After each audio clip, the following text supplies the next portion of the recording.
If your credit card interest rate has gone up, you may be wondering why this happened and how to fix it. Understanding why your interest rate increased is the first step to fixing the problem.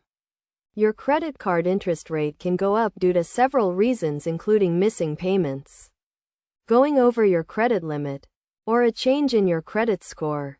When you miss a payment or go over your credit limit, your credit card issuer may raise your interest rate as a penalty.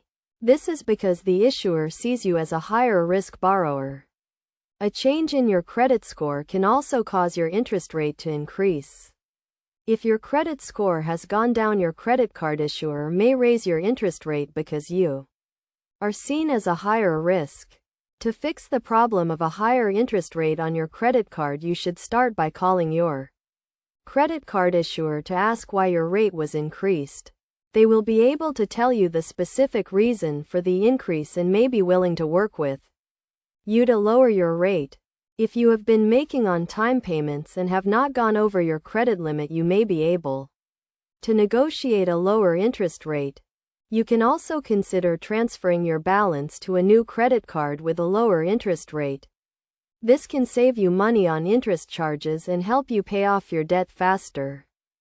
However, be sure to read the terms and conditions of the new credit card before making a transfer to make sure you understand any fees or penalties associated with the card. It is also important to make on-time payments and keep your credit utilization ratio low to avoid having your interest rate increased in the future. Your credit utilization ratio is the amount of credit you are using compared to the amount of credit available to you. Keeping this ratio low shows lenders that you can manage your debt responsibly and can help you qualify for lower interest rates in the future. By understanding why your interest rate increased and taking steps to fix the problem, you can save money on interest charges and improve your overall financial health. Remember to always read the terms and conditions of your credit card and make on-time payments to avoid having your interest rate increased in the future.